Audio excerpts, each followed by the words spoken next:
김동섭의 인사이트 시간입니다. 시장에 대한 뷰, 김동섭 어드바이저의 전략가의 시각 듣습니다. 안녕하십니까?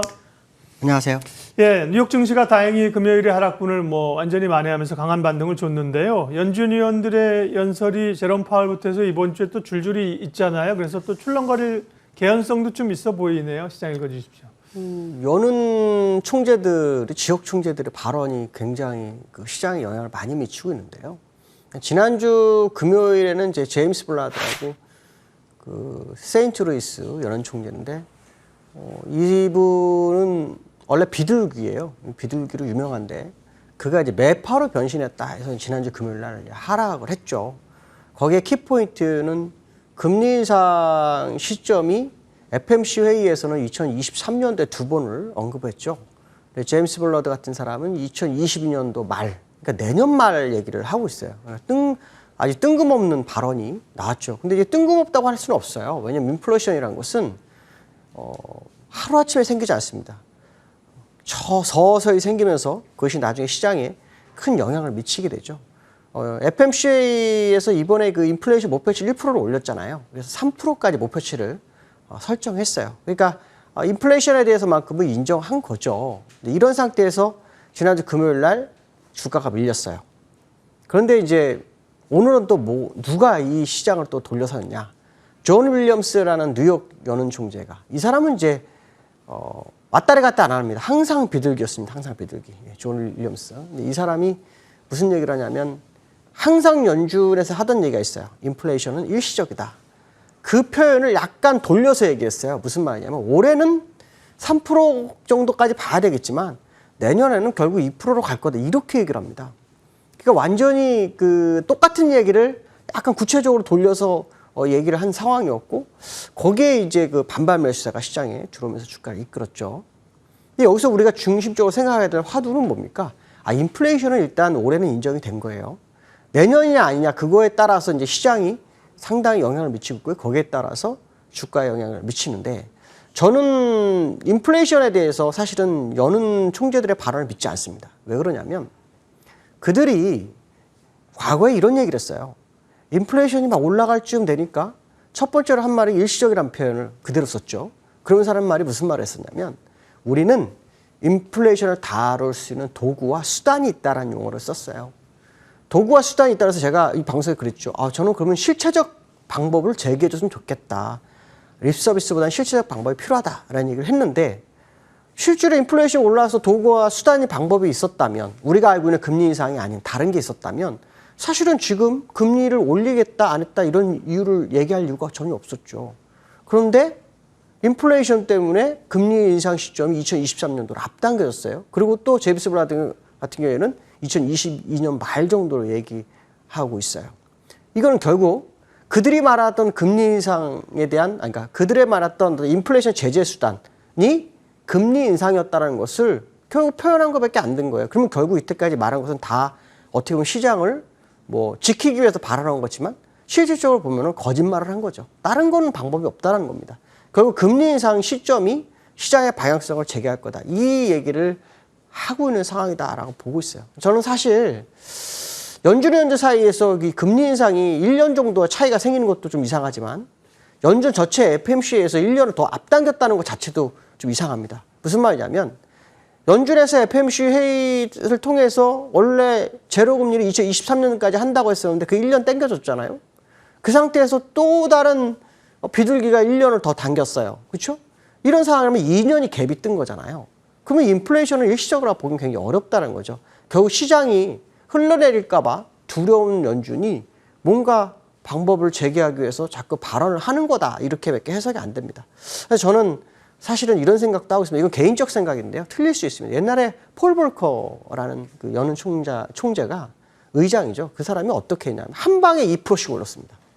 근데 저는 그 가능성이 있다고 봅니다. 왜냐하면 지난번에 서브프라임 모기지라든가 리만 브라더스 사태 터졌을 때 한 번에 0.75, 1%씩 내렸던 것이 연준이에요. 그러니까 어느 순간이가 바로 올리지 않겠냐. 왜?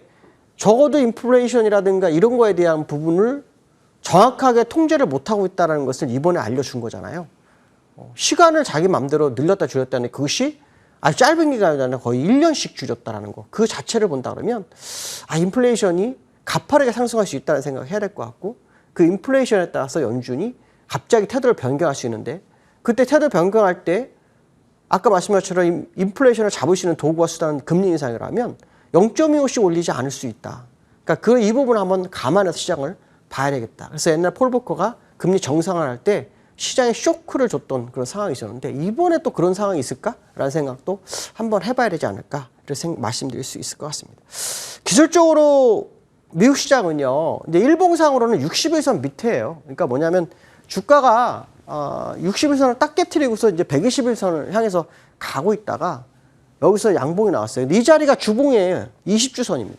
그러니까 주봉의 20주선이라는 자리인데 20주선을 한 방에 무너뜨리진 않죠. 그러니까 여기서 지지력 테스트를 해준 것처럼 보였고 올라온 거예요. 그래서 향후 시장의 방향성을 더 봐야 됩니다. 그러니까 금요일 날 빠진 게 다시 오늘 되돌렸지만 기술적으로 고점에서는 아직 밀려있는 상태고 60일선 밑에 있고 주봉상으로 20주선에서의 지지력 테스트를 좀 확인하는 과정 정도였지 않나라는 생각을 한번 해봐야 될 것 같고요.